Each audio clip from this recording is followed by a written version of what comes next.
नमस्ते मेरे प्यारे दोस्तों, स्वागत है आपका अपना YouTube channel motive happy study पर। हम लोग वर्तमान ट्रेंडिंग जीके जीएस के आधार पर Bihar SSC inter level exam के लिए जीके जीएस और करंट अफेयर की सटीक एवं शानदार तैयारी कर रहे हैं। इस सीरीज में यह क्लास 3 वीडियो है। जो लोग पीछे का वीडियो यानी क्लास 1 और 2 नहीं देखे हैं वो प्ले लिस्ट में जाकर जरूर देख लीजिएगा। और साथ में हम लोग जो प्लेटफॉर्म का वॉल्यूम 3 यानी कि रुक्मिणी पब्लिकेशन का वॉल्यूम 3 सबसे लाटेस्ट जो नया प्रैक्टिस सेट है वो साथ में प्रैक्टिस भी शाम को वीडियो अपलोड कर रहे हैं। ठीक है, तो जो लोग नहीं देखें वो वीडियो भी जरूर देख लीजिएगा। ठीक है, सबका अलग अलग प्लेलिस्ट बना हुआ है। ठीक है, प्रैक्टिस सेट जो है वॉल्यूम 3 का उसका प्लेलिस्ट है और इसका जो भी प्लेलिस्ट बना हुआ है। ठीक है, ये जीके जीएस का जो अभी क्लास हम लोग कर रहे हैं। ठीक है, तो चलिए शुरू करते हैं। तो आज का पहला क्वेश्चन है कि विशाल स्नानागार जो है ये सिंधु घाटी सभ्यता के कौन से स्थल से मिला था। तो विशाल सार्वजनिक स्नानागार ये मिला था मोहनजोदड़ो से। ठीक है, काफ़ी महत्वपूर्ण क्वेश्चन है। ठीक है, ये क्वेश्चन ऐसा है कि हमेशा एग्जाम में पूछा जाता है। ठीक है, ये क्वेश्चन देखिए कब पूछा गया है और पहले भी पूछा गया था इससे और अभी भी पूछा गया है। और वर्तमान जो एग्ज़ाम 2024 में हुआ है, बिहार पुलिस का एग्ज़ाम हुआ है और जो बिहार टीचर का एग्ज़ाम हुआ है उसमें भी ये क्वेश्चन पूछा गया। ठीक है, तो बहुत ऐसे प्रश्न हैं जो कि इतना खास रहता है, इतना इंपॉर्टेंट रहता है कि बार बार ये क्वेश्चन हमेशा रिपीट होते रहता है। और एग्ज़ाम ऐसा होता भी है, वैसा है कि जो आपको महत्वपूर्ण चैप्टर है, ठीक है, जो महत्वपूर्ण घटनाएं हैं वही सब क्वेश्चन बार बार रिपीट होते रहता है। उसी चैप्टर से रिलेटेड जो महत्वपूर्ण क्वेश्चन है वो रिपीट होते रहता है। ठीक है, तो इसलिए किसी भी कॉम्पिटिटिव एग्जाम की तैयारी में सबसे ज़्यादा महत्वपूर्ण होता है प्रीवियस ईयर क्वेश्चन को, सभी प्रश्नों को जानना और उसी आधार पर उससे रिलेटेड जो क्वेश्चन है और उसका जो महत्वपूर्ण चैप्टर से जो क्वेश्चन है वही चीज़ें पढ़ना आपको निश्चित रूप से सफलता दिलाती है और मेरिट लिस्ट में आप सफल हो जाते हैं। ठीक है, तो देखते हैं कि बात हुई क्या मोहनजोदड़ो से। तो मोहनजोदड़ो से एक प्रश्न पूछा जाता है कि मोहनजोदड़ो का अर्थ है। तो मोहनजोदड़ो का अर्थ क्या होता है? तो मृतकों का टीला होता है। ठीक, डायरेक्ट क्वेश्चन रहेगा मोहनजोदड़ो का अर्थ है, तो ऑप्शन में रहेगा मृतकों का टीला। ठीक है, तो ये ध्यान रखना है। मोहनजोदड़ो से विशाल स्नानागार पूछे या तो विशाल अन्नागार पूछे तो मोहनजोदड़ो से ही मिला था। ठीक है, अब यहाँ बात आती है क्वेश्चन कि मोहनजोदड़ो की खोज किसने किया था। ठीक, मोहनजोदड़ो की खोज कब हुआ था, मोहनजोदड़ो किस नदी के किनारे है। ठीक है, ये सभी क्वेश्चन आपको बताना है। तो मोहनजोदड़ो ये किस नदी के किनारे? तो ये है सिंधु नदी के किनारे। मोहनजोदड़ो की खोज किया था राखालदास बनर्जी ने किया था। कब किया था? 1922 में मोहनजोदड़ो की खोज राखालदास बनर्जी ने किया था और ये सिंधु नदी के तट पर स्थित है। ठीक है, अब बात है कि हड़प्पा सभ्यता की खोज किसने किया था। तो हड़प्पा सभ्यता की खोज दयाराम साहनी ने किया था, 1921 में किया था। और हड़प्पा किस नदी के किनारे है? तो हड़प्पा रावी नदी के किनारे है। ठीक है, तो ये ध्यान रखना है। अच्छा, कुछ महत्वपूर्ण आपको चीज़ें यहाँ बताते हैं एक साथ। ठीक है, जो कि आपको अलग अलग पढ़ते होंगे, कन्फ्यूजन हो जाते होंगे। ठीक है, आपको एक जगह बताते हैं जैसे कि मोहनजोदड़ो कहाँ है। ठीक है, हड़प्पा कहाँ है, चान्होदड़ो कहाँ है, सुतका गेंडोर कहाँ है और ये कोट दीजी कहाँ है, ये सभी क्वेश्चन पूछा जाता है। ठीक है, अभी बिहार पुलिस का एग्जाम हुआ है, आप पेपर उठाकर देखिए 2024 में हुआ है, जो अगस्त 2024 में ही बिहार पुलिस का एग्जाम हुआ है। उसमें ये क्वेश्चन पूछा था कि सुरकोटदा कहाँ है। ठीक है, सुरकोटदा ये कहाँ है, सुरकोटदा। ठीक है, एक बार फिर से लिख देते हैं,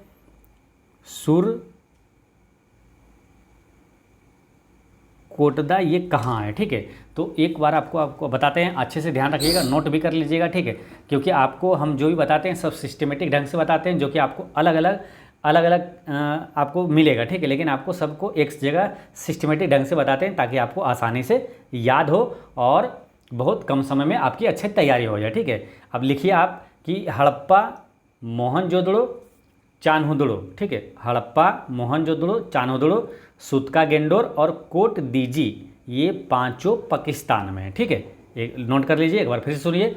देखिए, एक बार तो हड़प्पा है मालूम है कि पाकिस्तान में। ठीक है, मोहनजोदड़ो, चान्होदड़ो। ठीक है, दोनों देखिए एक जैसा नाम है, मोहनजोदड़ो, चान्होदड़ो, ये भी पाकिस्तान में। सुतका गेंडोर कहाँ है? तो पाकिस्तान में। और कोट दीजी है ना, कोट दीजी ये कहाँ है? तो ये भी पाकिस्तान में है, कोट दीजी। तो ये 5 स्थल आपको बता दिए कि ये पाकिस्तान में कौन कौन सा? हड़प्पा, मोहनजोदड़ो, चान्होदड़ो और सुतका गेंडोर और कोट दीजी, ये कहाँ है? पाकिस्तान में। ठीक है, अब सबसे बड़ी प्रश्न ये भी आता है कि जो हड़प्पा कालीन सबसे प्रसिद्ध जो बंदरगाह कौन सा था? तो लोथल था। अब लोथल कहाँ है? तो आपको याद करना है। आपको देखिए लोथल, लोथल कहाँ है तो है गुजरात में, ठीक है, लोथल हो गया गुजरात में। धौलावीरा कहाँ है तो वो भी गुजरात में है, ठीक है। और सुरकोटदा कहाँ है तो वो भी गुजरात में है, ठीक है। तो ये चीज़ें ध्यान रखना है, डायरेक्ट क्वेश्चन पूछा जाएगा आपसे कि यहीं कि ये स्थल कहाँ स्थित है, ठीक है। सुरकोटदा भारत के किस राज्य में है, तो ध्यान रखना है लोथल, धौलावीरा और सुरकोटदा ये तीनों गुजरात में है, ठीक है। एक बार फिर समझिए, देखिए हड़प्पा, मोहनजोदड़ो, चान्होदड़ो, सूतकागेंडोर और कोटदीजी ये पांचों पाकिस्तान में, और लोथल, धौलावीरा और सुरकोटदा ये तीनों गुजरात में, ठीक है। लोथल से क्वेश्चन आएगा कि ये हड़प्पा कालीन सबसे प्रसिद्ध जो बंदरगाह है, प्राचीन बंदरगाह कौन सा था, तो ये लोथल में मिला था। धौलावीरा से क्वेश्चन याद रखना है कि एक क्वेश्चन आएगा कि यूनेस्को की विश्व धरोहर सूची में धौलावीरा को कौन सा विश्व धरोहर स्थल ये इसको सूची में शामिल किया गया है, तो ये 40वां विश्व धरोहर स्थल है भारत का, ठीक है, धौलावीरा, ठीक है, ये गुजरात में है। सुरकोटदा से एक प्रश्न याद रखना है कि क्वेश्चन आएगा कि घोड़े का हड्डी का अवशेष ये कहाँ से मिला था, तो ये सुरकोटदा से ही मिला था। घोड़े के हड्डी का अवशेष ये सुरकोटदा से ही मिला था, ठीक है। तो ये ध्यान रखना है सभी चीज़ें। और आपको ये बता ही दिए, हड़प्पा पूछे कहाँ है तो हो जाएगा पाकिस्तान। कालीबंगा कहाँ है तो यह है राजस्थान में। और चान्होदड़ो और मोहनजोदड़ो ये दोनों कहाँ हैं, चान्होदड़ो, मोहनजोदड़ो और ये हड़प्पा, तीन ये हुआ। और एक कौन था, सूतकागेंडोर और कोटदीजी, ये पांचों पाकिस्तान में, ठीक। नेक्स्ट है सम्राट अशोक के पिता कौन थे, तो सम्राट अशोक के पिता कौन थे, ये सब क्वेश्चन काफ़ी महत्वपूर्ण है, ये हमेशा एग्जाम में रिपीट होते रहता है, ठीक है। जैसे अभी रेलवे एनटीपीसी का जब एग्जाम हुआ था उसमें पूछा था कि अशोक किसका पौत्र था, ठीक है। तो ये ध्यान रखना है। अभी यहाँ सब चीज़ आपको बताएंगे। देखिए अशोक का पिता था कौन, बिंदुसार, ठीक है, बिंदुसार। आप देखिए जब भी क्वेश्चन आता है ना तो ये बिंदुसार साथ में बिंबिसार भी साथ में दे देता है ताकि आपको कन्फ्यूजन हो, ठीक है। तो इसलिए बिंबिसार को भी याद रखना है। ये कौन था, तो ये बिंबिसार जो है ये हर्यक वंश का संस्थापक था। अब बिंदुसार जो है ये अशोक का पिता था, ठीक है। अशोक किस वंश का शासक था, तो ये था मौर्य वंश का शासक था, ठीक है। मौर्य वंश का संस्थापक कौन था, चंद्रगुप्त मौर्य था। और चंद्रगुप्त मौर्य का पुत्र था बिंदुसार, और बिंदुसार का पुत्र था ये अशोक, ठीक है। तो ये ध्यान रखना है, बिंदुसार हो गया मौर्य वंश का और बिंबिसार हो गया ये हर्यक वंश का संस्थापक था, ठीक है। तो इसे ध्यान रखना है। अब बात करते हैं अशोक के। अशोक के बारे में कल भी बताए थे और इतना बताएंगे कि जब तक आपको कठिन से कठिन प्रश्न है तो वो आपको आसानी से याद ना हो जाए ना, रटा जाना जाए, तब तक आपको रिपीट करवाते रहेंगे, रिवीजन करवाते रहेंगे, ठीक है, ताकि आपको आसानी से हमेशा हमेशा के लिए याद हो जाए। अशोक का जन्म कब हुआ था, तो 304 ईसा पूर्व में हुआ था। कहाँ, पाटलिपुत्रा में हुआ था, ठीक है। अब पाटलिपुत्रा से एक चीज़ रिलेट कर लेना है। देखिए तीसरी बौद्ध संगीति जो हुआ वो कहाँ हुआ था, पाटलिपुत्रा में हुआ था, ठीक है। तो क्वेश्चन आता है कि तीसरी बौद्ध संगीति जो है ये पाटलिपुत्र में हुआ था, ये किसके समय हुआ था, तो ये अशोक के समय हुआ था, ठीक है, अशोक के शासनकाल में हुआ था। तो रिलेट ऐसे कर लेना कि अशोक का जन्म पाटलिपुत्र में हुआ था, इसलिए जब उनका जन्म, अशोक का जन्म ही पाटलिपुत्र में हुआ था, यानी अशोक के समय ही पाटलिपुत्र में तीसरी बौद्ध संगीति हुआ था, ठीक है। ये ध्यान रख लेना। धामे का स्तूप किसने बनाया था, तो अशोक ने बनवाया था। सांची का स्तूप किसने बनवाया था, अशोक ने बनवाया था। और महाबोधि मंदिर का निर्माण किसने करवाया, तो अशोक ने करवाया था। और श्रीनगर की स्थापना किसने किया था, तो अशोक ने किया था। सारनाथ स्थित जो है स्तंभ उसका निर्माण किसने करवाया, तो अशोक ने करवाया था। तो ये सभी चीज़ें आपको याद रखना है, काफ़ी महत्वपूर्ण है, ठीक है। ये सब हमेशा क्वेश्चन आपको आते रहेगा। तो एक बार फिर समझिए, देखिए सांची का स्तूप, धामे का स्तूप, महाबोधि मंदिर, श्रीनगर और सारनाथ स्थित स्तंभ, ये सभी का निर्माण किसने करवाया था, तो अशोक ने करवाया था। नेक्स्ट क्वेश्चन है, हड़प्पा सभ्यता के औजार वो हथियार अधिकतर बने होते थे, तो हड़प्पा सभ्यता के औजार जो है और हथियार अधिकतर बना होता था तांबा, टीन और कांसा से बना होता, ठीक है। और हड़प्पा सभ्यता में सबसे ज़्यादा जो है वो कांसा का प्रयोग हुआ था, इसलिए इसे कांस्य युगीन सभ्यता भी कहा जाता है और इसे सिंधु घाटी सभ्यता भी कहा जाता है, ठीक है। हड़प्पा की खोज किसने किया था, तो दयाराम साहनी ने किया था। कब, 1921 में किया था, ठीक है। ये चीज़ें ध्यान रखना है। नेक्स्ट है कि निम्न वेदों को सही कालानुक्रमिक क्रम है, तो यानी सही कालक्रम इसका बताना है, यानी कि पहले कौन सा वेद आया, उसके बाद कौन सा वेद, उसके बाद कौन और लास्ट में कौन, ठीक है। तो इसका आंसर क्या हो जाएगा, तो देखिए इसका करेक्ट आंसर होगा सबसे पहले जो है सबसे प्राचीन वेद कौन सा है? ऋग्वेद है। ठीक है, पहले है ऋग्वेद, उसके बाद यजुर्वेद, उसके बाद सामवेद, उसके बाद अथर्ववेद। ठीक है, तो वेद कितना है? तो वेद है 4 है। और यहाँ से क्वेश्चन आता है कि गायत्री मंत्र जो है ये किस वेद से लिया गया?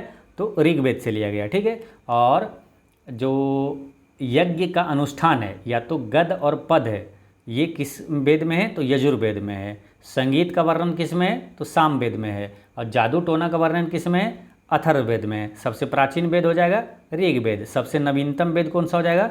तो ये अथर्ववेद हो जाएगा।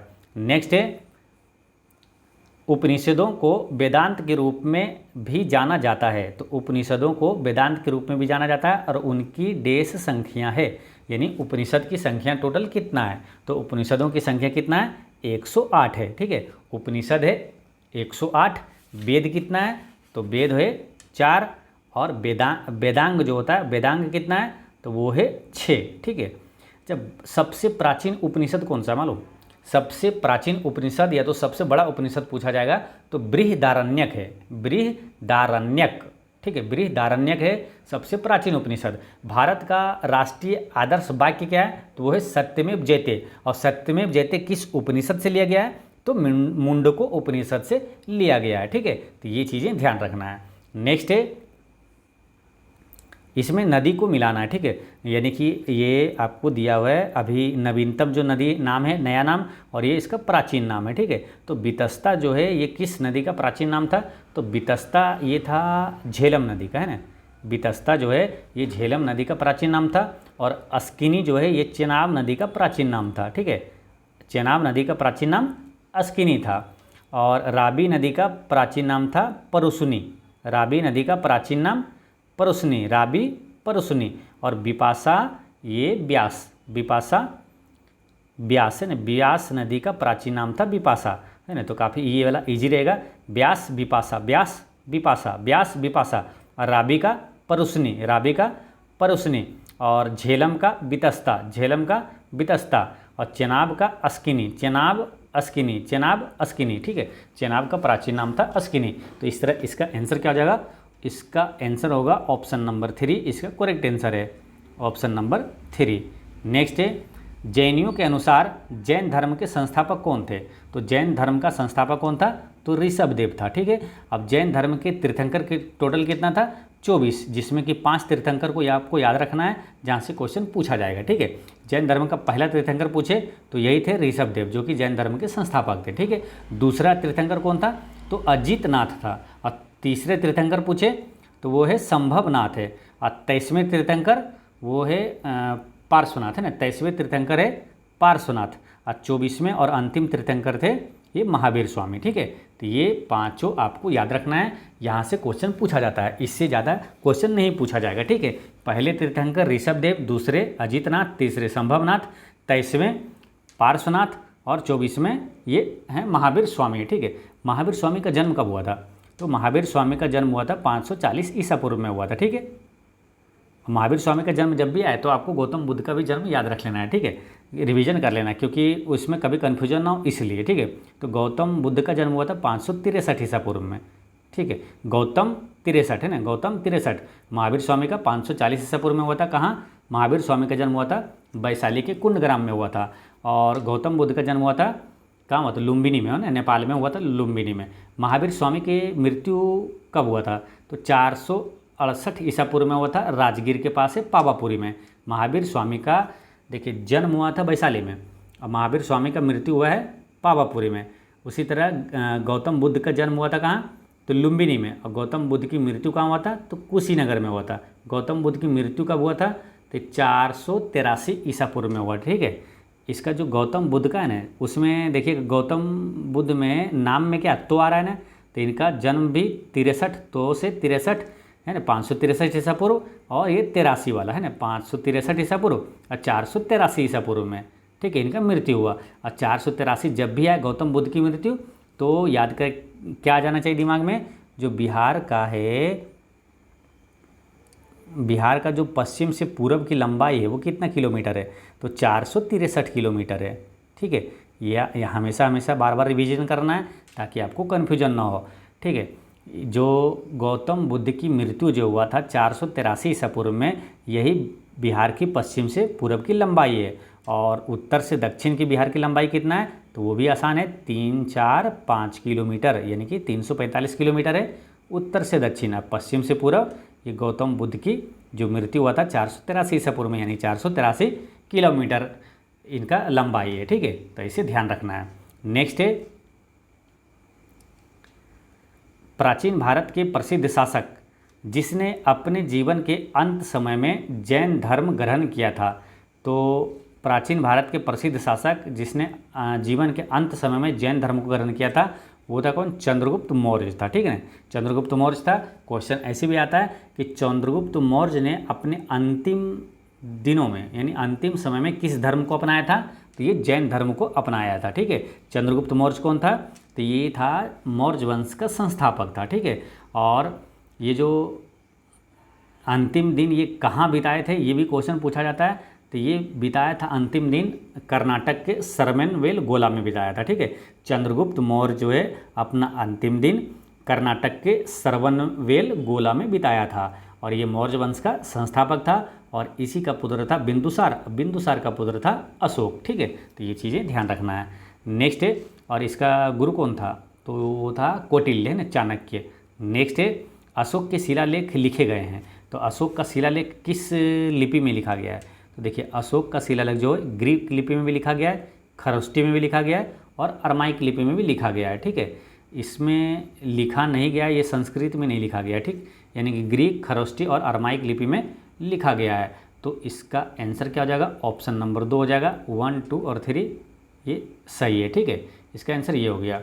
अच्छा, अशोक का अधिकांश शिलालेख जो है ये किस लिपि में लिखा गया है, अगर ये क्वेश्चन आया कि अधिकांश शिलालेख जो है किस लिपि में लिखा गया, तो उसका आंसर हो जाएगा ब्राह्मणी लिपि में। ठीक है, वो भी ध्यान रखना है, ब्राह्मणी लिपि में सबसे ज़्यादा जो शिलालेख है इनका लिखा गया है। ठीक है, नेक्स्ट है, पंचतंत्र लिखा गया है। तो पंचतंत्र के लेखक कौन है, तो आपको याद करवाए थे पंचतंत्र को क्या बोलना। जैसे पंचतंत्र आएगा तो आपको याद भी होगा, जो रेगुलर क्लास कर रहे हैं उनको याद भी आ गया होगा ऑप्शन में से कौन सा हो सकता है। ठीक है, तो पंचतंत्र को बताते हैं कि पंच मंत्र से उच्चारण करना है। पंच मंत्र को उच्चारण करेंगे जब विष्णु भगवान की पूजा करेंगे, यानी कि विष्णु शर्मा है। पंचतंत्र के लेखक हो गया विष्णु शर्मा है। ठीक है, कालिदास से जो प्रसिद्ध पुस्तक है हमेशा एग्जाम में पूछा जाता है, तो याद रखना है। इनका पुस्तक का नाम है मेघदूतम के लेखक कौन है, कालिदास। रघुवंशम के लेखक कौन है, कालिदास। कुमार संभवम के लेखक कौन है, कालिदास। अभिज्ञान शकुंतलम के लेखक कौन है, कालिदास। मालविकाग्नि मित्रम के लेखक कौन है, तो वो है कालिदास। ठीक है, और कालिदास की जो पुस्तक है देखिएगा कि सबका वॉइस जो है वो लास्ट में एक जैसा है, जैसे कि मेघदूतम, रघुवंशम, कुमार संभवम, अभिज्ञान शकुंतलम और मालविकाग्नि मित्रम, ये सभी के लेखक कौन है, कालिदास है। ठीक है, भारत का शेक्सपियर किसे कहा जाता है, तो कालिदास को कहा जाता है। ठीक, और कालिदास की बात करें तो एक क्वेश्चन आएगा कि कालिदास सम्मान किस राज्य सरकार द्वारा दिया जाता है, तो मध्य प्रदेश सरकार द्वारा दिया जाता है। तो रामचरितमानस के लेखक कौन है, तो वो है तुलसीदास, है ना। रामचरितमानस के लेखक तुलसीदास है। बात करते हैं बाणभट्ट का, तो हर्षचरित्रम के लेखक कौन है, तो हर्षचरित या तो हर्षचरितम पुस्तक है उसका लेखक है बाणभट्ट, और कादम्बरी पुस्तक के लेखक भी है बाणभट्ट है। ठीक है, तो ये ध्यान रखना है। नेक्स्ट है, निम्न में से कौन सा प्राचीन गुरुकुल है, तो कौन सा प्राचीनतम गुरुकुल है, इसमें से कौन सा है प्राचीनतम गुरुकुल है, तो इसका आंसर क्या हो जाएगा, तक्षशिला। तक्षशिला जो है ये प्राचीनतम गुरुकुल है, यानी प्राचीन विश्वविद्यालय है। यानी क्वेश्चन ऐसे भी पूछा जाए कि विश्व का सबसे प्राचीन विश्वविद्यालय कौन सा है, तो है तक्षशिला विश्वविद्यालय। ये कहाँ है, पाकिस्तान में है। ठीक है, भारत का सबसे प्राचीन विश्वविद्यालय पूछे तो है नालंदा विश्वविद्यालय, कहाँ है, नालंदा में। ठीक, और कौटिल्य या तो चाणक्य या तो विष्णुगुप्त, ये तीनों एक ही व्यक्ति का नाम है ना, कौटिल्य, चाणक्य, विष्णुगुप्त। ये किस विश्वविद्यालय में शिक्षण कार्य करते थे, तो तक्षशिला विश्वविद्यालय में ये शिक्षण कार्य करते थे। ठीक है, प्राचीन नगर यानी तक्षशिला ये किन दो नदियों के बीच स्थित था, तो ये सिंधु और झेलम नदी के बीच स्थित था। तक्षशिला जो है सिंधु और झेलम नदी के बीच स्थित था। ठीक है, विश्वविद्यालय की बात आई तो हमेशा याद रखना है कि नालंदा विश्वविद्यालय की स्थापना कुमारगुप्त प्रथम ने करवाया था, और विक्रमशिला विश्वविद्यालय जो कि भागलपुर में है उसकी स्थापना धर्मपाल ने करवाया था, और दोनों विश्वविद्यालय को नष्ट किया था किसने, बख्तियार खिलजी ने किया था, ठीक है। और भारत विश्वविद्यालय अधिनियम कब पारित हुआ था? 1904 में पारित हुआ था, ये भी ध्यान रखना है। नेक्स्ट है, बंगाल का प्राचीन नाम था, तो बंगाल का प्राचीन नाम क्या था? तो इसका नाम था गौड़, है ना। बंगाल का प्राचीन नाम था गौड़ था, ठीक है। और बिहार तथा उड़ीसा ये 22 मार्च 1912 को ये अलग हुआ था। बिहार तथा उड़ीसा ये बंगाल से अलग हुआ था। कब? 22 मार्च 1912 को, ठीक है।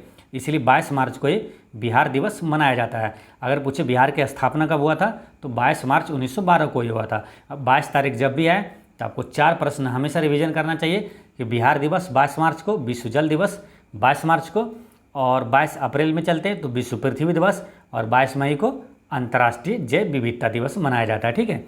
बंगाल विभाजन कब हुआ था? ये हुआ था 1905 में। किसके समय हुआ था? तो लॉर्ड कर्जन के समय हुआ था। लॉर्ड कर्जन का कार्यकाल था 1899 से 1905 था, ठीक है। और लॉर्ड कर्जन के समय ही बंगाल विभाजन हुआ था। अब बात करते हैं किसकी, कि कौन सा गवर्नर जनरल स्वयं को बंगाल टाइगर कहता था? तो वो कहता था लॉर्ड वेलेस्ली। लॉर्ड वेलेस्ली स्वयं को बंगाल टाइगर कहता था। और सहायक संधि का जनक किसे कहा जाता है? तो लॉर्ड वेलेस्ली को ही कहा जाता है, ठीक है। बंगाल का शोक किस नदी को कहा जाता है? तो दामोदर नदी को कहा जाता है। और बिहार का शोक नदी जो है वो है कोसी नदी को कहा जाता है।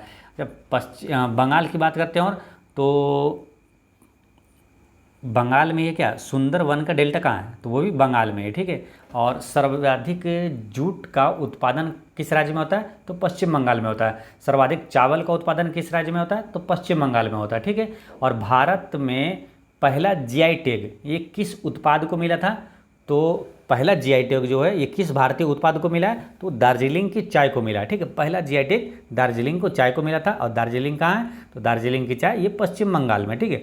पश्चिम बंगाल के वर्तमान मुख्यमंत्री कौन है? ममता बनर्जी है। वर्तमान राज्यपाल कौन है? सीबी आनंद बोस है, ठीक। इतनी सारी चीज़ें याद रखना है। नेक्स्ट है, नागर, द्रविड़ और बेसर 3 प्रमुख है। तो ये क्या है? नागर, द्रविड़ और बेसर ये भारतीय मंदिरों की वास्तुशैली है। भारतीय मंदिरों की वास्तुशैली है। नागर, द्रविड़ और बेसर ये भारतीय मंदिरों की ये वास्तुशैली है। अच्छा, नागर शैली के जो मंदिर है ये मुख्यतः मध्य भारत में पाया जाता है, ये ध्यान रखना है। नागर शैली के मंदिर जो है ये मुख्यतः मध्य भारत में पाया जाता है। और द्रविड़ और बेसर शैली के मंदिर ये दक्षिण भारत में पाया जाता है। नेक्स्ट है, शक संवत का प्रथम मास है। तो शक संवत का पहला मास कौन सा है? चैत है, ठीक है। और चैत का प्रारंभ कब से होता है? मान लो चैत का शुरुआत कब से होता है? तो 22 मार्च से होता है। और 22 मार्च जब भी आए तो याद रखना है, देखिए 22 मार्च है और 22 अप्रैल लगातार है ये तीनों, ठीक है। 22 अप्रैल और 22 मई, ठीक है। मतलब इतनी बार रिवीजन करना है कि जब भी क्वेश्चन है ना एग्जाम में पूछे तो आपको मज़ा आ जाए देख के, ठीक है। तो 22 मार्च को बिहार दिवस, 22 मार्च को विश्व जल दिवस, और 22 अप्रैल को विश्व पृथ्वी दिवस, और 22 मई को अंतर्राष्ट्रीय जैव विविधता दिवस मनाया जाता है, ठीक है। अब रही बात शक संवत की बात आई है, तो शक संवत को किसने चलाया था? तो शक संवत को किसने चलाया था? कनिष्क ने चलाया था, ठीक है। कब से ये शक संवत कब से जारी हुआ? तो 78 ईस्वी से चलाया गया था, ठीक है, 78 ईस्वी में, ठीक है। और शक संवत से क्या ध्यान रखना है कि भारत को जो राष्ट्रीय कैलेंडर है वो किस संवत पर आधारित है? तो ये शक संवत पर ही आधारित है, ठीक है। और गुप्त संवत पूछे किसने चलाया था? तो चंद्रगुप्त प्रथम ने 319 ईस्वी में ये जारी किया था गुप्त संवत, ठीक है। तो ये सभी चीज़ें ध्यान रखना है। नेक्स्ट है, नगर कोझिकोड कहलाता था। तो ये नगर कोझिकोड क्या है मालूम? तो केरल का जो कालीकट है उसे ही पहले कोझिकोड कहा जाता था, ठीक है। केरल का कालीकट, ठीक है। अब केरल के कालीकट जैसे दिमाग में आया तो यहाँ से 2-3 प्रश्न दिमाग में आ जाना चाहिए। कौन कौन सा मालूम? जो वास्को डी गामा वो भारत में कहाँ पर आया था? तो केरल के कालीकट पर ही आया था, ठीक है। तो क्वेश्चन यहाँ से अति महत्वपूर्ण बन जाता है कि भारत आने वाला पहला यूरोपीय कौन था? तो पुर्तगाली था, ठीक है। और भारत आने वाला पहला पुर्तगाली कौन था? तो वास्को डी गामा था। और वास्को डी गामा भारत कब आया था? तो 1498 ईस्वी में आया था। कहाँ पर आया था? तो केरल के कालीकट पर आया था। और केरल के कालीकट पर वास्को डी गामा का स्वागत किसने किया था? तो जमोरिन ने किया था। ठीक है, तो ये सभी चीज़ें ध्यान रखना है। अब बात आई है कालीकट, यहाँ है क्या है? केरल में। ठीक है, तो केरल से जो भी प्रश्न आता है वो भी यहाँ पर ध्यान रखना है। जैसे कि सर्वाधिक लिंगानुपात वाला राज्य कौन सा है? केरल है। सर्वाधिक साक्षर राज्य कौन सा है? केरल है। सर्वाधिक थोरियम का उत्पादन केरल में। सर्वाधिक रबर का उत्पादन केरल में। ठीक है, और सर्वाधिक इलायची और काली मिर्च का उत्पादन भी केरल में होता है। ठीक है, देखिए मसाला के उत्पादन में केरल पहले था, लेकिन अब जो है करंट अफेयर में मसाला उत्पादन में मध्य प्रदेश 1 नंबर पर आ गया है। ठीक है, तो ये ध्यान रखना है। अच्छा, कोरोना का पहला मामला कहाँ आया था मालूम? कोरोना का पहला मामला केरल में आया था, लेकिन कोरोना से पहले मृत्यु कहाँ हुआ था? तो वो कर्नाटक में हुआ था। ठीक है, अपने भारत की बात कर रहे हैं, तो कोरोना का पहला मामला भारत के किस राज्य में आया था? तो केरल में। और कोरोना से पहली मृत्यु किस राज्य में हुआ था? तो कर्नाटक में हुआ था। ठीक। अच्छा, मोहिनी अट्टम ये शास्त्रीय नृत्य है, किस राज्य का है? तो मोहिनी अट्टम और कथकली ये दोनों केरल का है। पेरियार राष्ट्रीय उद्यान कहाँ है? केरल में। एराविकुलम राष्ट्रीय उद्यान कहाँ है? केरल में। और करंट अफेयर में और याद रखना क्या?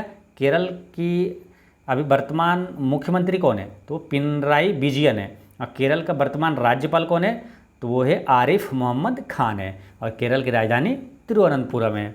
नेक्स्ट है, चोल प्रशासन की मुख्य विशेषता क्या थे? तो चोल प्रशासन की मुख्य विशेषता थी ग्रामीण स्वायत्तता।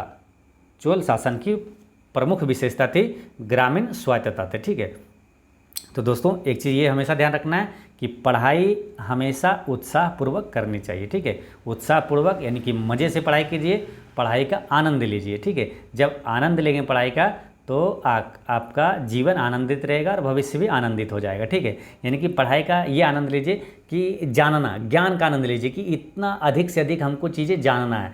और देखिए सही सब्जेक्ट की या तो सभी जानकारी ही तो नौकरी है। क्या है? देखिए लोग सोचते क्या नौकरी लेना है, तो नौकरी लेना है तो क्या है? नौकरी कहीं कुछ है नहीं, जानकारी ही नौकरी है। यानी अधिक से अधिक आप ज्ञान अर्जित करते हैं, अधिक से अधिक चीज़ों को जानते हैं, नौकरी हो जाती है।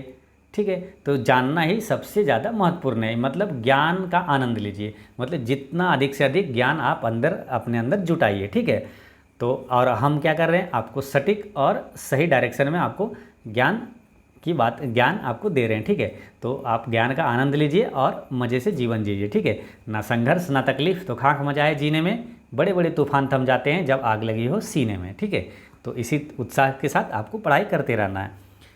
तो चोल प्रशासन की पूछा कि मुख्य विशेषता क्या है? तो ये ग्रामीण स्वायत्तता है। अब चोल वंश का संस्थापक पूछे तो चोल वंश का संस्थापक कौन है? तो वो था विजयालय। ठीक है, अच्छा चोल वंश से एक क्वेश्चन आएगा कि बृहदेश्वर मंदिर का निर्माण किसने करवाया था?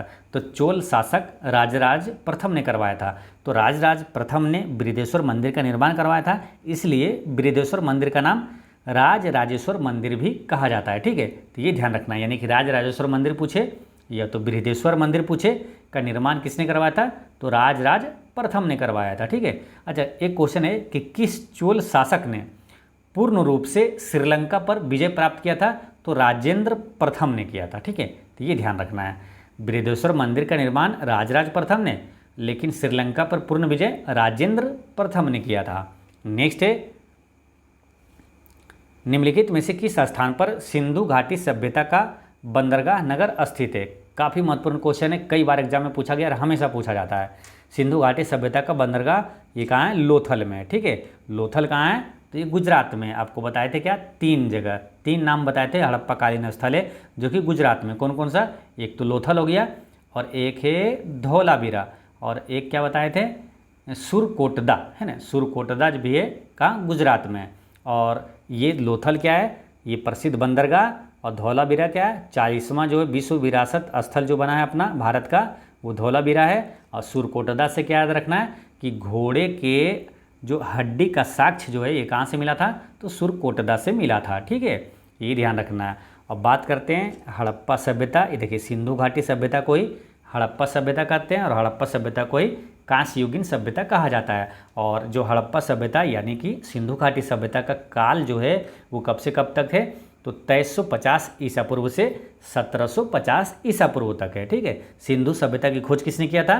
तो दयाराम साहनी ने किया था 1921 में। और ये जो हड़प्पा सभ्यता है या तो सिंधु सभ्यता है, ये किस नदी के किनारे है? तो रावी नदी के किनारे है। हड़प्पा सभ्यता के लोग मुख्यतः किस धातु का प्रयोग करते थे? तो ये मुख्यतः कांसा का प्रयोग करते थे, इसलिए इसे कांस्ययुगीन सभ्यता भी कहा जाता है। अच्छा, मानव ने सर्वप्रथम किस धातु का प्रयोग किया था? तो मानव ने सर्वप्रथम तांबा धातु का प्रयोग किया था। ठीक है, ये ध्यान रखना है। और एक प्रश्न अगर ये पूछा जाता है कि हड़प्पा की मुहरें ज़्यादातर किसकी बनी थी? तो वो सेल खड़ी की बनी थी, सेल खड़ी या तो सील खड़ी की बनी थी। ठीक है, हड़प्पा की ज़्यादातर मुहरें सील खड़ी की बनी थी। ठीक, ये ध्यान रखना है। और हड़प्पा कालीन में आपको दो चीज़ें आपको लगातार बता रहे हैं ताकि आपको आसानी से याद हो जाए। पहला तो ये तीनों कि लोथल, धोलावीरा और सुरकोटदा, ये तीनों गुजरात में है। और आपको क्या बताए थे पीछे कि मोहनजोदड़ो, देखिए हड़प्पा तो एक है ही, हड़प्पा, मोहनजोदड़ो, चान्होदड़ो और सुतका-गेंडोर, कोटदीजी, ये 5 स्थल जो है ये पाकिस्तान में है। ठीक है, एक बार फिर समझिए, हड़प्पा, मोहनजोदड़ो, चान्होदड़ो और सुतका-गेंडोर और कोटदीजी, ये कहाँ है? पाकिस्तान में है। नेक्स्ट है, प्राचीन हिंदू विधि का लेखक किसको कहा जाता है? तो प्राचीन हिंदू विधि जब भी आए या तो कानून आए तो मनु स्मृति में जाना है। ठीक है, मनु में। ठीक है, क्वेश्चन ऐसे भी पूछा जाता है कि सबसे प्राचीन विधि ग्रंथ कौन सा है? तो क्या हो जाएगा? मनु स्मृति हो जाएगा। और सबसे प्राचीन स्मृति पूछे तो वो भी मनु स्मृति हो जाएगा। और मनु स्मृति का संबंध किससे है? तो विधि या तो कानून से। डायरेक्ट क्वेश्चन ऐसे पूछ लिया जाएगा कि मनु स्मृति का संबंध किससे है? तो विधि या तो कानून आंसर करना है। ठीक है, तो ये ध्यान रखना है। नेक्स्ट है कि चीनी यात्री फाहियान, ये किसके शासनकाल में भारत आया था? तो दो ही क्वेश्चन हमेशा बार बार आता है, फाहियान और एक कौन है? ह्वेनसोंग। ठीक है, तो फाहियान आया था चंद्रगुप्त द्वितीय के समय, जिसे चंद्रगुप्त विक्रमादित्य भी कहा जाता है। ठीक, और जो ह्वेनसोंग है वो हर्षवर्धन के समय आया था। आपको याद भी करवाएं, ह्वेनसोंग हर्षवर्धन के समय भारत आया था। ठीक है, और भारतीयों के लिए रेशम मार्ग की खोज किसने किया था? तो ये कनिष्क ने किया था। ठीक, भारतीयों के लिए रेशम मार्ग की खोज कनिष्क ने किया था। और चौथी बौद्ध संगीति किसके शासनकाल में हुआ था? तो कनिष्क के समय हुआ था। ठीक, और ये चंद्रगुप्त मौर्य कौन है? तो मौर्य वंश का संस्थापक है। समुद्रगुप्त की बात करें तो भारत का नेपोलियन समुद्रगुप्त को कहा जाता है। और सिक्कों पर बिना बजाते हुए किसे दिखाया गया? समुद्रगुप्त को। और प्रयाग प्रशस्ति अभिलेख संबंधित है किससे? तो समुद्रगुप्त से संबंधित है। ठीक है, तो ये सारी चीज़ें ध्यान रखना है। नेक्स्ट है, महावीर स्वामी का जन्म कहाँ हुआ? तो देखिए, महावीर स्वामी का जन्म हुआ था कहाँ? तो इनका जन्म हुआ वैशाली के कुंडग्राम में। ठीक है, देखिए एक फिर से आपको बताते हैं, महावीर स्वामी का जन्म वैशाली के कुंडग्राम में और महावीर की मृत्यु पावापुरी में। गौतम बुद्ध का जन्म हुआ था लुम्बिनी में और मृत्यु कुशीनगर में। ठीक है, फिर समझिए, महावीर स्वामी का जन्म वैशाली और मृत्यु पावापुरी में, और गौतम बुद्ध का जन्म लुम्बिनी में और मृत्यु कुशीनगर में। ठीक है, तो ये ध्यान रखना है। अब वैशाली से कौन कौन सा प्रश्न पूछा जाता है? तो वैशाली से याद रखना है, एक तो महावीर स्वामी का जन्म हुआ था, दूसरी बौद्ध संगीति कहाँ हुआ था? तो वैशाली में हुआ था। और क्या पूछा जाएगा कि जो 6ठी शताब्दी ईसा पूर्व से ही प्रथम गणतंत्रात्मक व्यवस्था कहाँ थी? तो वो वैशाली में ही था। ठीक है, और बज्जी महाजन पद की राजधानी कहाँ थी? तो वैशाली ही था। ठीक है, ये सारी चीज़ें ध्यान रखना है। जब महावीर स्वामी का जन्म कब हुआ था ये तो आपको मालूम है, 540 ईसा पूर्व में हुआ था और मृत्यु हुआ था 468 ईसा पूर्व में हुआ था। ठीक है, तो ये ध्यान रखना है। और गौतम बुद्ध की जन्म हुआ था 563 ईसा पूर्व में और मृत्यु 483 ईसा पूर्व में। 483 जब भी आए यानी कि बिहार का पश्चिम से पूर्व की लंबाई 483 किलोमीटर है और उत्तर से दक्षिण लंबाई 345 यानी 345 किलोमीटर है। ठीक है, अच्छा, जैन धर्म के 24वें तीर्थंकर कौन थे? तो ये महावीर स्वामी ही थे। जैन धर्म के पहले तीर्थंकर बता दिए आपको कौन थे? ऋषभदेव थे, जो कि जैन धर्म का संस्थापक ही था। अब दूसरा तीर्थंकर अजीतनाथ, तीसरा संभवनाथ, 23वां पार्श्वनाथ और 24वां महावीर स्वामी। ठीक है, चलिए नेक्स्ट है। हाँ, वीडियो अच्छा लगे और मज़ा आ रहा है पढ़ने में, आपको लग रहा है कि हाँ पढ़ने में कुछ फ़ायदा हो रहा है तो ज़रूर कमेंट में बताइएगा। ठीक है, चाणक्य किस राजा का मुख्य सलाहकार था? तो चाणक्य की बात जब भी आए तो ये चंद्रगुप्त मौर्य आ गया। ठीक है, चंद्रगुप्त मौर्य का ये सलाहकार था। चाणक्य यानी कि इसे ही कौटिल्य कहा जाता है और इसे ही क्या कहा जाता है? विष्णुगुप्त कहा जाता है। ठीक है, और इससे एक क्वेश्चन और आता है चाणक्य से, कौन सा मालूम, कि अर्थशास्त्र पुस्तक के लेखक कौन है, तो वो है चाणक्य है। ठीक है, अर्थशास्त्र पुस्तक के लेखक कौन है, चाणक्य है। और चंद्रगुप्त मौर्य कौन है, ये मौर्य वंश का संस्थापक है। चंद्रगुप्त मौर्य का पुत्र कौन था, बिंदुसार, और बिंदुसार का पुत्र था अशोक। ठीक है, और बाकी अशोक के बारे में तो आपको बता ही दिए सब चीज़, है ना, कि धामे का स्तूप, सांची का स्तूप, महाबोधि मंदिर और श्रीनगर और सारनाथ स्तंभ, ये सब का निर्माण अशोक ने करवाया था। और ये अशोक का हो गया। हर्षवर्धन की बात करें तो हर्षवर्धन क्या है, हुएनसोंग किसके समय भारत आया था, हर्षवर्धन के समय आया था। कनिष्क की बात करें तो भारतीयों के लिए रेशम मार्ग की खोज कनिष्क ने किया था। और शक संवत किसने जारी किया था, तो कनिष्क ने ही चलाया था 78 ईस्वी में। ठीक है, और कनिष्क के दरबार में रहता था कौन, अश्वघोष, चरक और नागार्जुन, है ना, अश्वघोष, चरक और नागार्जुन कनिष्क के दरबार में रहता था। आपको याद करवाए थे क्या, अचानक, है ना, एक शब्द याद करवाए थे, अचानक। नेक्स्ट है, सम्राट अशोक के अधिकतर शिलालेख किस लिपि में लिखे गए हैं, तो अधिकतर शिलालेख इसका ब्राह्मणी लिपि में लिखा गया है। ठीक है, अब अशोक का जो शिलालेख है ये लिखा गया है ग्रीक, खरोष्टी, अरमाइक और ब्राह्मणी लिपि में, लेकिन सबसे ज़्यादा लिखा गया है ब्राह्मणी लिपि में लिखा गया है। ठीक है, अच्छा, अशोक के अभिलेख को सबसे पहले किसने पढ़ा था, तो अशोक के अभिलेख को सर्वप्रथम जेम्स प्रिंसेस ने पढ़ा था। ठीक है, कब, 1837 ईस्वी में। अशोक के अभिलेख को सर्वप्रथम जेम्स प्रिंसेस ने पढ़ा था 1837 ईस्वी में। अच्छा, अशोक का नाम किस अभिलेख में मिलता है, तो मास्की अभिलेख में मिलता है। और कलिंग युद्ध का वर्णन किस अभिलेख में, तो अशोक के 13वें अभिलेख में कलिंग युद्ध का वर्णन है। और 13वें जब भी आया, यानी कोणार्क का सूर्य मंदिर का निर्माण 13वीं सदी में हुआ था। ठीक है, ये ध्यान रखना है। बाकी ये चंद्रगुप्त मौर्य का पुत्र बिंदुसार, बिंदुसार का पुत्र था अशोक था। ठीक है, नेक्स्ट है,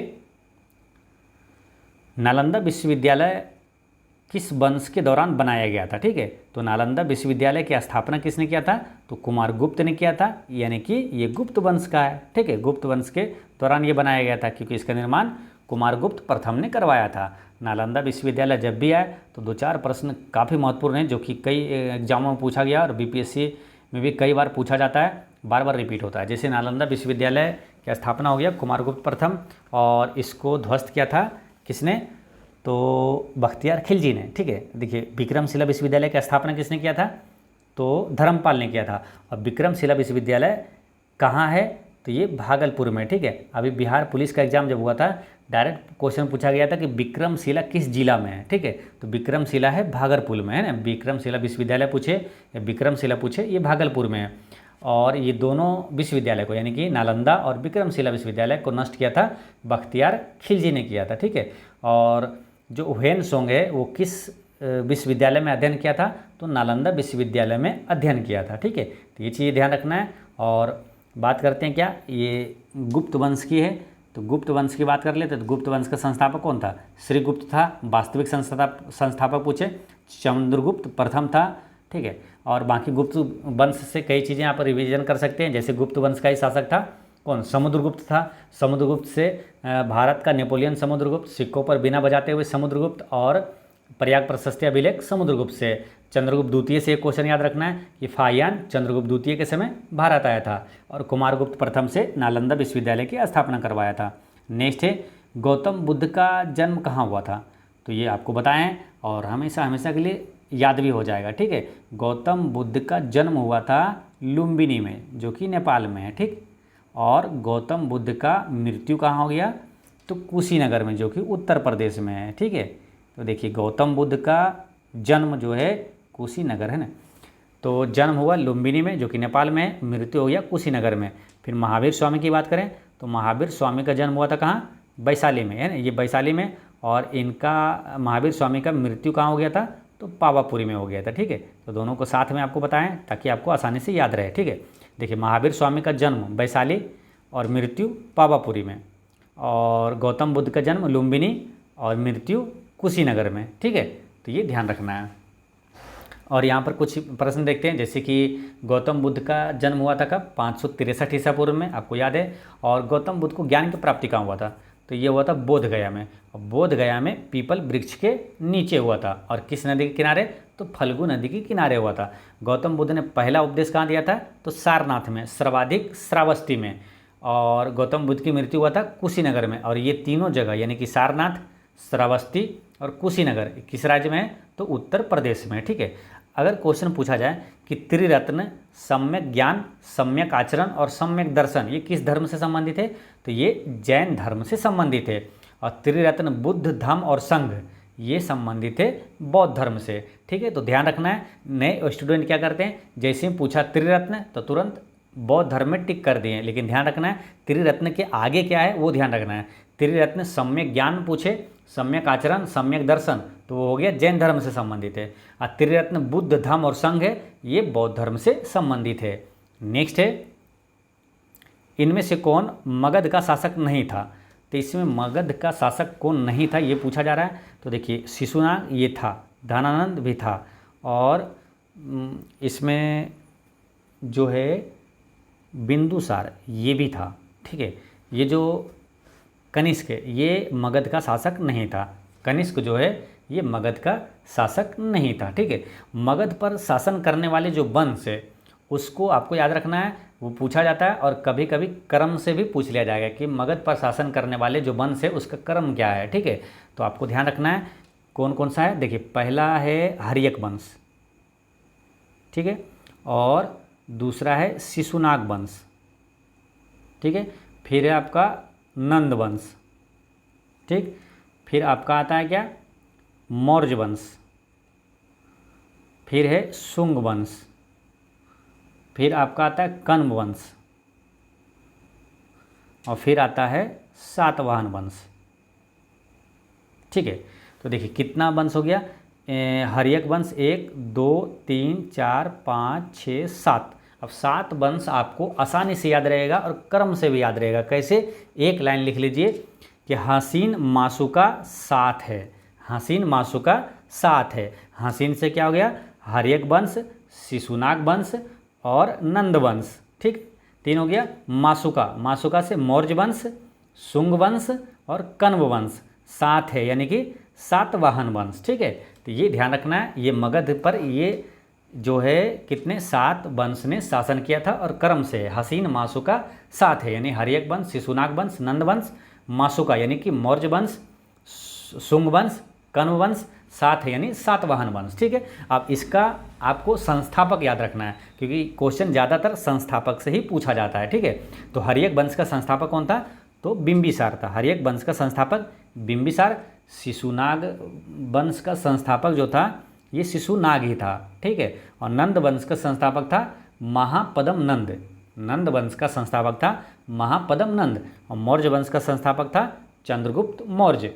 और ये क्या है, शुंग है ना, तो शुंग वंश का संस्थापक है पुष्यमित्र शुंग, है ना, शुंग वंश का संस्थापक था पुष्यमित्र शुंग था। और कण्व वंश का संस्थापक था वासुदेव कण्व, कण्व वंश का संस्थापक वासुदेव कण्व था। और सातवाहन वंश का संस्थापक था सिमुक, है ना, सातवाहन वंश का संस्थापक था सिमुक। ठीक। और रही बात क्या, अच्छा सातवाहन वंश से क्वेश्चन आपको याद रखना है कि सबसे पहले सीसा और पोटीन का सिक्का किसने चलाया था? तो सातवाहनों ने ही चलाया था। और रही बात क्या, मगध, मगध की प्रारंभिक राजधानी कहाँ थी? तो वो राजगिरी थी। ठीक है। तो ये सभी चीज़ें आपको याद रखना है। ठीक है। तो आज की वीडियो इतना तक ही रहने देते हैं, फिर नेक्स्ट वीडियो में आगे के सभी महत्वपूर्ण और कतई जौहर प्रश्नों के साथ मिलते हैं। ठीक है। और एक चीज़ हमेशा याद रखना है कि आपकी मुस्कान एक अनमोल खजाना है, इसे छोटी छोटी बातों में खोने ना दे। पढ़ते रहें, मुस्कुराते रहें। जय